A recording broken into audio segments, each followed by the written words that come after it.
سمجھ لیجئے کہ جو پہلی چار صورتیں ہیں ان کا مرکزی مضمون ہے توحید عملی. ایک ہے توحید عقیدے کی توحید، اللہ کو ایک ماننا اکیلا، لا ضد لہ ولا ضد لہ ولا مثل لہ ولا مثال لہ ولا مثیل لہ، اس کے جیسا کوئی نہیں ہے، نہ صفات کے اعتبار سے نہ ذات میں کوئی اس کا کفر نہیں ہے، لم یلد ولم یولد. یہ سب کیا ہے؟ یہ عقیدہ ہے. ایک ہے عمل کی توحید، توحید عملی. وہ کیا ہے؟ عمل کی توحید کیا ہے؟ توحید فی العالم عمل، اور جس کو کہ امام ابن تیمیہ رحمۃ اللہ علیہ نے ایک اور بڑی خوبصورت اصطلاح استعمال کی ہے، توحید فی الطلب، توحید فی العقیدہ اور توحید فی الطلب. وہ طلب جو ہم پڑھ چکے ہیں سورہ حج میں، ضعف الطالب والمطلوب. یہ طالب و مطلوب کا جو ریلیشن شپ ہے، ہر انسان کا کوئی نہ کوئی مطلوب ہے، کوئی آئیڈیل ہے، کوئی آدرش ہے، کسی کے لیے وہ جی رہا ہے، کسی مقصد کے لیے. ایک انسانوں کی عظیم اکثریت ہے جو حیوانی سطح پر زندگی گزار رہے ہیں، جن کا کوئی مقصد زندگی ہے ہی نہیں. انسٹنکٹس جیسے کہ حیوانات ہیں، پیٹ میں بھوک لگی ہے وہ کھائے گا، ادھر ادھر منہ مارے گا. اسی طریقے سے اس کا جنسی جذبہ، اس کا ایک نظام ہے، اس کے تحت ہی ہوتا ہے. اس میں جنسی جذبہ اس طرح کا بھی نہیں ہے کہ بعض انسان جو ہے وہ سور بن جاتے ہیں جنسی اعتبار سے، وہ نہیں ہے. ان کا ایک نظام ہے، بس انسٹنکٹ کے تحت ہے چل رہا. تو جو لوگ صرف اسی پر کھانا پینا، بچے پیدا کرنا، ان کو پال دینا، اگر یہ کام کر رہے ہیں، کوئی ان کی زندگی میں مقصد ہے ہی نہیں، تو وہ نرے حیوان ہے، انسان ہے ہی نہیں. اولئک کالانعام بل ھم اضل، وہ چوپایوں کے مانند ہے بلکہ ان سے بھی گئے گزرے ہیں. انسان کہلانے کا مستحق کم سے کم وہ شخص ہے کہ جس نے زندگی میں کوئی نہ کوئی مقصد معین کیا ہو. کس لیے جینا ہے، کس لیے مرنا ہے، زندگی کاہے کے لیے؟ وہ مقصد تو کیا ہے؟ اصل میں تو کیا تھا؟ اپنے رب کو چاہو، اس سے محبت کرو، اس کو مطلوب بناؤ. تمہارا مطلوب صرف اللہ ہو، لا مطلوب الا اللہ، لا مقصود الا اللہ، لا محبوب الا اللہ. یہ تھا جس کے لیے تمہیں جینا تھا، اسی کے لیے تمہیں مرنا تھا. ان صلاتی و نسکی و محیای و مماتی للہ رب العالمین. جس شخص کی یہ توحید نہیں ہے وہ عقیدے کی توحید لیے پھرے، عمل میں مشرک ہے. شرک فی العمل جس کا تذکرہ پہلے بھی ہو چکا ہے، لیکن ان صورتوں میں اب ایک بڑے سیکوینس کے ساتھ آئے گی بات. ویسے وہ آیت ہم پڑھ چکے ہیں، ارأیت من اتخذ الہہ ہواہ افانت تکون علیہ وکیلا. اے نبی، آپ نے اس شخص کو دیکھا جس نے اپنی خواہش نفس کو اپنا معبود بنا لیا، تو کیا آپ ایسے شخص کی ذمہ داری لیں گے؟ وہ کہتا تو ہے اپنے آپ کو میں موحد ہوں، اپنی خواہشات نفس، اپنے نفس کے کسی مطالبے کو پورا کر رہا ہے. یہ دیکھے بغیر کہ اللہ نے اس کو حلال کیا یا حرام کیا ہے، تو اس کا معبود تو اس کا نفس ہے. اللہ کہاں ہے؟ ہاں، اللہ کے لیے بھی جا کے نماز پڑھ لیتا ہے، لیکن دوسری طرف وہ نفس کو اپنا معبود بنا کے شرک کر رہا ہے. کہتا ہے لا الہ الا اللہ، تعویذ کو وہ اس کے جو ہے باقاعدہ تسبیح کر رہا ہے، ضربے لگا رہا ہے، جبکہ اس کا معبود اس کا نفس ہے. اسی طریقے سے حدیث میں آیا تعیس عبد الدینار و عبد الدرہم، ہلاک ہو جائے یا ہلاک ہو گیا درہم و دینار کا بندہ. نام عبد الرحمن ہے، حقیقت میں عبد الدینار ہے، اس لیے کہ دینار کے لیے حلال اور حرام کی ساری اس نے تقسیم ختم کر دی ہے. ڈالر آئے، پیٹرو ڈالر آئے، کچھ اور آئے، دولت آئے، چاہے حلال سے آئے، حرام سے آئے، جائز سے آئے، ناجائز سے آئے، یہ تو پھر معبود کون ہوا؟ دولت. ہندو میں اور آپ میں فرق کیا ہے؟ ہندو نے دولت کی دیوی بھی بنا کر ایک رکھ لی ہے، وہ لکشمی بائی ہے ان کی، اس کو پوجتے ہیں، دنڈوت کرتے ہیں، اس کی کرپا ہو جائے گی تو دولت ہو جائے گی. ہم نے کہا ہٹاؤ اس تکلف کو، اس لکشمی بائی کو ہٹاؤ، سیدھے دولت کو پوجو. تو دولت کے پجاری تو ہم ہیں. یہ جو توحید ہے، توحید عملی، اس کا جو پہلا نقطہ ہے اللہ کی بندگی کی توحید، توحید فی العبادت، بندگی صرف اللہ کی ہو، یعنی کل کی کل اطاعت اس کے لیے ہو، باقی اطاعت اس کی اطاعت کے تابع ہو. باپ کا حکم مانو، ہاں، جو شریعت کے خلاف نہ ہو مانو، ماں کا مانو، استاد کا مانو، حاکم کا مانو، جو حکم اللہ کے حکم کے منافی نہ ہو. لا طاعت لمخلوق فی معصیت الخالق، مخلوق میں سے کسی کی اطاعت نہیں ہوگی جس سے کہ خالق کی معصیت لازم آ رہی ہو. اگر یہ نہیں ہے اور مخلوق میں سے کسی کی بھی اطاعت آپ نے قبول کر لی ہے جس میں کہ خالق کی معصیت آ رہی ہے، تو یہ شرک ہے. چاہے وہ مخلوق آپ کا اپنا نفس ہو، چاہے وہ کوئی حکام ہو، چاہے وہ کوئی اور ادارہ ہو، کوئی بھی ہو، وہ سب طاغوت ہیں. تو پہلی یہ سورہ زمر ہے، اس میں آپ دیکھیں گے کس تکرار کے ساتھ بات آ رہی ہے، اللہ کی بندگی، لیکن اس کے لیے اپنی اطاعت کو خالص کرتے ہوئے بندگی۔ چند آیتیں اس کی ہم پڑھ لیتے ہیں، ویسے یہ کہ وقت بہت کم ہے۔ بسم اللہ الرحمن الرحیم، تنزیل الکتاب من اللہ العزیز الحکیم۔ اگلی صورت شروع ہوگی تنزیل الکتاب من اللہ العزیز العلیم، صرف اتنا فرق ہوگا، یہ دونوں صورتیں جوڑے کی ہیں، آپس میں جوڑا ہے، حکیم اور علیم کا فرق ہے صرف۔ تنزیل الکتاب من اللہ العزیز الحکیم، تنزیل الکتاب من اللہ العزیز العلیم۔ اور یہاں حامیم نہیں ہے، وہاں سے حامیم شروع ہو جائے گا، جیسے سورۃ الفرقان بغیر حروف مقطعات کے ہے، باقی ساتوں صورتیں جو تھیں وہ ہم گن چکے ہیں وہ حروف مقطعات سے۔ اس کتاب کا اتارا جانا ہے اس اللہ کی طرف سے جو العزیز ہے، زبردست ہے، اور الحکیم ہے، کمال حکمت والا۔ انا انزلنا الیک الکتاب بالحق، اے محمد ہم نے آپ پر یہ کتاب اتاری ہے حق کے ساتھ۔ فاعبد اللہ مخلصا لہ الدین، بس بندگی کرو اللہ کی، اس کے لیے اپنی اطاعت کو خالص کرتے ہو۔ بندگی ہو رہی ہے، نمازیں پڑھی جا رہی ہیں، عمرے ہو رہے ہیں، حج ہو رہے ہیں، یہ ہو رہا ہے، وہ ہو رہا ہے، اور طاغوت کی اطاعت بھی ہو رہی ہے، حرام خوری بھی ہو رہی ہے، جو کچھ سارا کچھ چل رہا ہے ہماری زندگیوں کے اندر، سودی لین دین بھی ہو رہا ہے، وہ سب کیا ہے؟ یہ تو خالص بندگی تو نہ ہوئی اللہ کی، یہ تو بڑی پالیوٹڈ ہے، اس کے اندر تو بڑی بڑی گندگیاں شامل ہیں۔ فاعبد اللہ مخلصا لہ الدین، اس کے لیے اپنی اطاعت کو خالص کرتے ہو۔ الا للہ الدین الخالص، آگاہ ہو جاؤ، اللہ کے ہاں قبول ہے صرف وہ اطاعت جو خالص ہو۔ کچھ آدھی اللہ کی آدھی کسی اور کی، دفع کرو، وہ آدھی یہ بھی اسی کو دے دو، اللہ بہت غیور ہے، وہ قبول نہیں کرتا۔ میرا بننا ہے تو پورے میرے بنو، یا ایھا الذین آمنوا ادخلوا فی السلم کافہ، اسلام میں داخل ہونا پورے کے پورے آنا پڑے گا۔ اور اگر تم نے یہ کیا، افتؤمنون ببعض الکتاب وتکفرون ببعض، ہماری کتاب کے ایک حصوں کو مانا، ہماری شریعت کے بعض احکام کو مانا اور بعض کو ٹھکرا دیا، پاؤں تلے رون دیا۔ فما جزاء من يفعل ذلك منكم الا خزي في الحیاۃ الدنیا ویوم القیامۃ یردون الی اشد العذاب۔ تو جو لوگ یہ طرز عمل اختیار کریں گے ان کی سزا اس کے سوا کچھ نہیں کہ دنیا کی زندگی میں ذلیل و خوار کر دیے جائیں اور قیامت کے دن شدید ترین عذاب میں جھونک دیے جائیں۔ تو دنیا کی رسوائی تو ہمارے سامنے، ہمارے ماتھے پر لکھی ہوئی ہے۔ 150 کروڑ یا 130 کروڑ دنیا میں ہوتے ہوئے عزت نام کی کوئی شے ہمارے پاس نہیں۔ جو بھی بین الاقوامی معاملات ہیں ان میں کوئی ہم سے کوئی رائے لیتا ہی نہیں۔ الا للہ الدین الخالص، آگاہ ہو جاؤ کہ اللہ کے ہاں مقبول اگر ہوگا تو دین خالص۔ والذین اتخذوا من دونہ اولیاء، اور وہ لوگ جنہوں نے اللہ کے سوا کچھ اور کو اولیاء بنایا ہوا ہے، ما نعبدہم الا لیقربونا الی اللہ زلفیٰ، اور کہتے ہیں ہم نہیں ان کو نہیں پوچھتے، ہم تو اصل میں اللہ ہی کو پوچھتے ہیں، ان کو صرف اس لیے پوچھتے ہیں کہ یہ ہمیں اللہ سے قریب کر دیں گے، یہ وسیلے ہیں، ان کے ذریعے سے ہم اللہ کے قریب ہو جائیں گے، اس لیے پوچھتے ہیں۔ ان اللہ یحکم بینہم فیما ہم فیہ یختلفون، یقیناً اللہ تعالیٰ فیصلہ کر دے گا ان کے مابین ان تمام چیزوں میں جن میں یہ اختلاف کر رہے ہیں۔ ان اللہ لا یہدی من ہوا کاذب کفار، اللہ تعالیٰ ہرگز ہدایت نہیں دیتا ان کو جو جھوٹے ہوں اور ناشکرے ہوں، کفار۔ لو اراد اللہ ان یتخذ ولدا لاصطفى مما یخلق ما یشاء سبحانہ، اگر اللہ کا واقعی ارادہ ہوتا کہ وہ کسی کو اولاد بنائے تو ٹھیک ہے، اپنے جو مخلوق ہے ان میں سے جس کو چاہتا چن لیتا، لیکن اس کے ہاں اولاد کا تو تصور نہیں ہے، اس کی اولاد کوئی ہے ہی نہیں، ایک خالق ہے، باقی سب مخلوق ہیں، تو فرشتے بھی مخلوق ہیں، تو اللہ کو ضرورت کیا پڑی ہے کسی کو اپنا بیٹا بنانے کی یا بیٹی بنانے کی؟ سبحانہ، وہ پاک ہے، هو اللہ الواحد القہار، وہ تو اللہ ہے، اکیلا ہے، قہار ہے، اور خود چھایا ہوا ہے کل کائنات کے اوپر، کل تخلیق، کل مخلوقات کے اوپر اس کی حکومت قائم ہے۔ بارک اللہ لی ولکم۔ انی امرت، اب دیکھیے پھر وہ جو شروع کا مضمون تھا یہ اس صورت کا عمود ہے، کس طرح بار بار آئے گا اب۔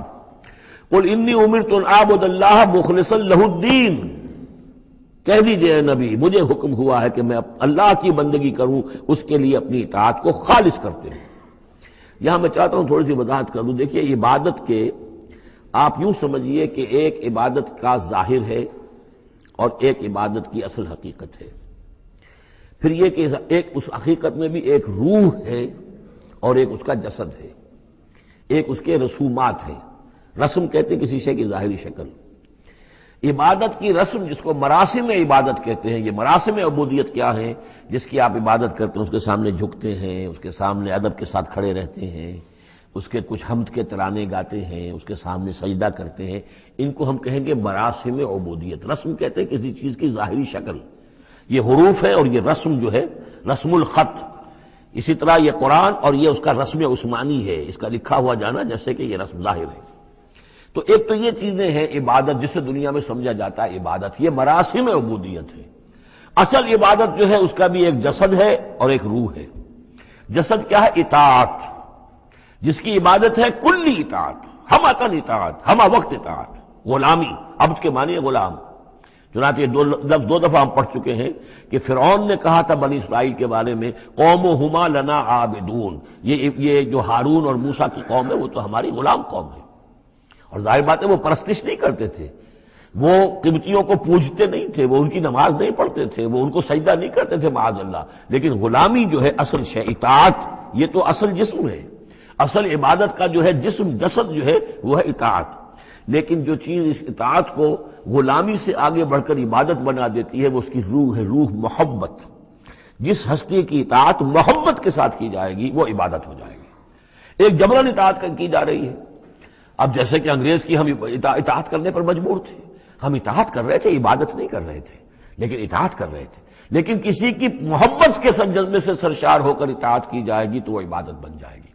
تو اللہ کی عبادت کے لیے جو بھی ڈیفینیشن اس کی امام ابن تیمیہ اور حافظ ابن قیم استاد اور شاگرد دونوں کی ہے وہ یہ ہے کہ اس کے دو اجزاء ہیں. العبادت تجمع اصلین، غایت الحب مع غایت الذل والخضوع، کہ دو چیزوں کو جمع کرنے سے اللہ کی عبادت جو ہے وجود میں آتی ہے. حد درجے کی محبت اللہ کے ساتھ اور حد درجے میں اللہ کے سامنے اپنے آپ کو بچھا دینا، مطیع اور منقاد ہو جانا. اچھا یہ تو ہے اصل عبادت. لیکن اس کے لیے جو رسم ہے وہ کیا ہے؟ کبھی کبھی کھڑے ہو کر کبھی سلیوٹ کر لینا ہے، کبھی ہاتھ جوڑ دینا ہے. اب ہندوؤں کے ہاں ہاتھ جوڑنا ہے، یہ ان کے ہاں کی رسم ہے. قنوت ہے، ہمارے ہاں قنوت ہے، ادب کے ساتھ کھڑے ہونا ہے. کہیں جو جھک جانا ہے، رکوع کرنا ہے، کہیں سجدہ کرنا ہے. حمد کے ترانے جو ہے پڑھ رہے ہیں، تسبیح کر رہے ہیں، یہ اس کی مراسم عبودیت ہے. عبادت اصل کیا ہے؟ اطاعت کلی، اللہ کی محبت سے سرشار ہو کر. تو اس صورت کا جو عمود ہے وہ یہ ہے کہ اللہ کی عبادت کرو اس کے لیے اپنی اطاعت کو خالص کرتے ہوئے. اطاعت میں آپ نے کسی اور کو شامل کر دیا انڈیپینڈنٹ آف ہم، اللہ کی اطاعت سے آزاد مستقل بذات اطاعت، یہ شرک ہے. اور وہ اطاعت اللہ کو قبول نہیں. وہ منہ پر دے مارے گا یہ مجھے 25% اطاعت نہیں چاہیے آپ کی، آپ لیجئے اپنے سر پاس رکھیے، مجھے تو چاہیے 100%. ادخلوا فی السلم کافہ. اور ہم سمجھتے ہیں کہ ہم 5-10% بھی ٹرخا لیں گے اللہ تعالیٰ کو تب بھی ہمیں جنت وہ دے ہی دے گا. یہی ہے اصل میں ہمارا جو سارے سوچ کا فطور ہے. یہ کل زندگی اور کل بندگی جو ہے اس کا تصور ذہنوں سے نکل چکا ہے. یہ تصور ہے جو اس صورت سے اب اس کی جڑ پڑ رہی ہے، اور یہ در حقیقت کلائمیکس کو پہنچے گا چوتھی صورت میں جا کر سورہ شورى میں، وہ ہم کل پڑھنی انشاءاللہ. تو دیکھیے پھر آ گیا قل انی امرت ان اعبد اللہ مخلصا لہ الدین، کہہ دیجئے مجھے تو حکم ہوا کہ میں اللہ کی بندگی کروں اس کے لیے اپنی اطاعت کو خالص کرتے ہوئے. وامرت لان اکون اول المسلمین، اور مجھے حکم ہوا کہ سب سے پہلا مسلم، سب سے پہلا فرما بردار میں خود بنوں. یہ نہیں ہے کہ میں تمہیں فرما برداری کی دعوت دے رہا ہوں خود جو ہے میں اللہ کی نافرمانی کروں، یہ نہیں. قل انی اخاف ان عصیت ربی عذاب یوم عظیم، کہہ دیجئے مجھے تو خود اندیشہ ہے اگر میں اپنے رب کی نافرمانی کروں تو ایک بڑے دن کا عذاب مجھے آ پکڑے گا. میں اپنے آپ کو مستثنا نہیں سمجھتا، میں بھی بندہ ہوں. اگر میں معصیت کروں، اگر میں اپنے رب کی نافرمانی کروں، ظاہر بات ہے کہ یہ جو ہے اگر بہت بڑا اگر ہے، ظاہر اس کے حضور کا امکان نہیں حضور کے لیے، لیکن سمجھانے کے لیے ان لوگوں کو بتایا جا رہا ہے. قل اللہ اعبد مخلصا لہ دینی، پھر وہی. حالانکہ دیکھیے ایک بات ہے کہ ایک ہی اسلوب کو بار بار تکرار سے لانا عام ہماری دنیا میں جو ہمارے نگارش کے اور جو بھی یعنی تصنیف و تعریف کے اصول ہیں اس کو عیب سمجھا جاتا ہے کہ یہ تو تصنیف و تعریف کا عیب ہے کہ اسلوب کو آپ تکرار میں لا رہے ہیں. یہ تو کمال اللہ کا ہے فصاحت و بلاغت کا کہ وہ لا رہا ہے اس کو بار بار، اور پھر کوئی بھاری نہیں گزرتا بلکہ یہ کہ اس کے اندر اس کے اور حسن بڑھ رہا ہے. لیکن یہ کہ اس تکرار سے جو ایمفیسس ہے اس کو سمجھیے کہ یہ اسلوب بار بار کیوں آ رہا ہے. پہلی آیت یہ تھی تنزیل الکتاب من اللہ العزیز الحکیم انا انزلنا الیک الکتاب بالحق فاعبد اللہ مخلصا لہ الدین الا للہ الدین الخالص. اور اس کے بعد اب آپ نے یہاں دیکھا آیت نمبر 11 قل انی امرت ان اعبد اللہ مخلصا لہ الدین، اور پھر آیت نمبر 14 قل اللہ اعبد مخلصا لہ الدین، کہہ دیجئے میں تو اللہ ہی کی بندگی کرتا ہوں اس کے لیے اپنی اطاعت کو خالص کرتے ہوئے. فاعبدوا ما شئتم من دونہ، تو اس کے سوا تم جس کو چاہو پوجو، تمہاری مرضی ہے. قل ان الخاسرین الذین خسروا انفسهم، کہہ دیجئے کہ اصل میں تو گھاٹے میں اور نقصان میں اور بربادی میں تو وہی ہوں گے جنہوں نے اپنے آپ کو واہلیہم اور اپنے گھر والوں کو، اپنے اہل و عیال کو خسارے میں ڈالا یوم القیامہ، قیامت کے دن. یہاں تو حلوے مانڈے کھلائے، پراٹھے انڈوں کے ناشتے کرائے، لیکن جو جھونک رہے انہیں جہنم کے اندر. تو تم ان کے ساتھ خیر خائی کر رہے ہو یا بدخائی کر رہے ہو؟ خود بھی سارے سیدھے جا رہے ہو جہنم کے اندر اور لے کر جا رہے ہو اہل و عیال کو جہنم کے اندر حرام خوری کر کے. تو یہ ان کی محبت ہے یا ان کی دشمنی ہے؟ قل ان الخاسرین الذین خسروا انفسهم واہلیہم یوم القیامہ، قیامت کے دن جنہوں نے خسارے میں ڈال دیا اپنے آپ کو اور اپنے اہل عیال کو. جیسے کہ ہم آگے چل کر پڑھیں گے سورہ تحریم میں، یا ایھا الذین آمنوا قوا انفسکم واہلیکم نارا، اے ایمان والو بچاؤ اپنے آپ کو اور اپنے اہل و عیال کو آگ سے، جہنم کی آگ سے. لیکن جن لوگوں نے اپنے آپ کو آگ کا مستحق بنا لیا، اپنے اہل و عیال کو، ان سے بڑا گھاٹے میں کون ہوگا؟ الا ذالک هو الخسران المبین، آگاہ ہو جاؤ یہ تو کھلی گمراہی ہے اور کھلا گھاٹا ہے اور نقصان ہے. لہم من فوقہم ظلل من النار، ان کے لیے ہوں گے ان کے اوپر سے بھی بادل ہوں گے تہ بر تہ، ظلل آگ کے، ومن تحتہم ظلل، اور ان کے نیچے بھی آگ کے بھبکے ہوں گے اور وہ بھی تہ پر تہ ہوں گے. ذالک یخوف اللہ بہ عبادہ، یہ ہے وہ شے کہ جس سے اللہ ڈرا رہا ہے اپنے بندوں کو. یا عباد فاتقون، اے میرے بندوں پس ڈرو، بچو، اس آگ سے اپنے آپ کو بچانے کی کوشش کرو.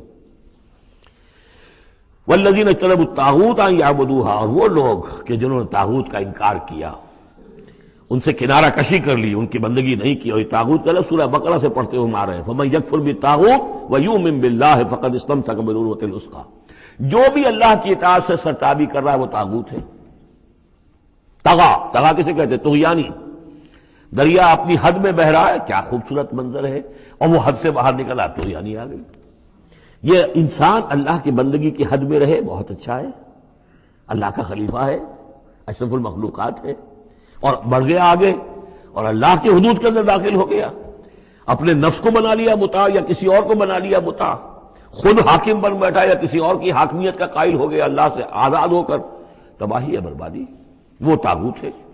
تو جن لوگوں نے بھی کنارہ کشی کر لی اس سے کہ وہ طاغوت کی بندگی کریں، وَأَنَابُوا إِلَى اللَّهِ، اور انہوں نے رخ کر لیا اپنا اللہ کی طرف، رجوع کر لیا اللہ کی جانب، لَهُمُ الْبُشْرَى، ان کے لیے بشارت ہے. فَبَشِّرْ عِبَادِ، تو اے نبی میرے ایسے بندوں کو بشارت دے دیجئے. اللہم ربنا اجعلنا منہم. یہ جو اب اگلی آیت آ رہی اس کو غور سے سنیے. فبشر عباد الذین یستمعون القول فیتبعون احسنہ، جو لوگ کے کلام سنتے ہیں، بات سنتے ہیں، اور پھر جو اس کا بہترین رخ ہوتا ہے، بہترین پہلو ہوتا ہے، اس کی پیروی کرتے ہیں. یعنی یہ کہ دین جس کی طرف کہ اللہ تعالیٰ تمہیں بلا رہا ہے اس کے بھی درجے ہیں. ایک درجہ ہے صرف اسلام کا، ایک اس سے اونچا درجہ ہے ایمان، ایک سب سے اونچا درجہ ہے احسان، واللہ یحب المحسنین. تو اچھے سے اچھے درجے کی طرف جانے کی کوشش کرو. ہمارا معاملہ کیا ہے؟ دنیا میں تو ہم سمجھتے ہیں کہ اچھی سے اچھی، بہتر سے بہتر ہے، جستجو کہ خوب سے ہے خوب تر کہاں.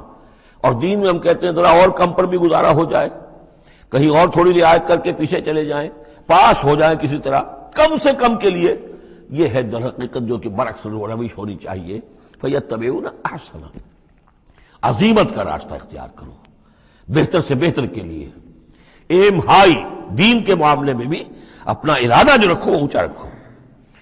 یستمعون القول، جو بات سنتے ہیں، فیتبعون احسنہ، جو اس کی احسن ترین پھر اس کے اندر جو پہلو ہے اس کا اتباع کرتے ہیں. اولئک الذین ہداہم اللہ، یہ ہیں وہ لوگ جنہیں اللہ نے ہدایت دی ہے. واولئک هم اولو الالباب، اور یہی وہ لوگ ہیں کہ جو اولو الالباب ہیں، ہوش مند ہیں، عقل مند ہیں. افمن حق علیہ کلمۃ العذاب، اور یہاں پھر وہی آ گیا، بھلا وہ شخص کہ جو مستحق ہو چکا ہے، جس پر لاگو ہو چکی ہے عذاب کی بات، یعنی جو مستحق ہو گیا عذاب کا، اس کے بعد کیا پھر چھوڑ دیا گیا. کمن ہوا، فی الجنہ، کیا وہ برابر ہو جائے گا اس شخص کے کہ جو جنت میں جانے والا ہے؟ یہ گویا کہ یہاں پر محذوف ہے۔ افانت تلقظ من فی النار، تو اے نبی کیا آپ اس کو نکال سکیں گے آگ سے؟ اس کے اوپر تو اللہ کی طرف سے وہ قانون عائد ہو گیا، دفعہ لگ چکی۔ جیسے آپ کہتے ہیں اس پر تو دفعہ 302 لگ گئی، تو جن لوگوں پر وہ دفعہ لگ چکی ہے اللہ تعالیٰ کی طرف سے کہ یہ لوگ اس مقام کو پہنچ گئے پوائنٹ آف نو ریٹرن کو، کہ اب ان کے دلوں پر مہر کر دی گئی، اب یہ ایمان نہیں لائیں گے، تو ان کو اے نبی آپ ان کو اب آگ سے نکال نہیں سکتے۔ لیکن الذین اتقوا ربہم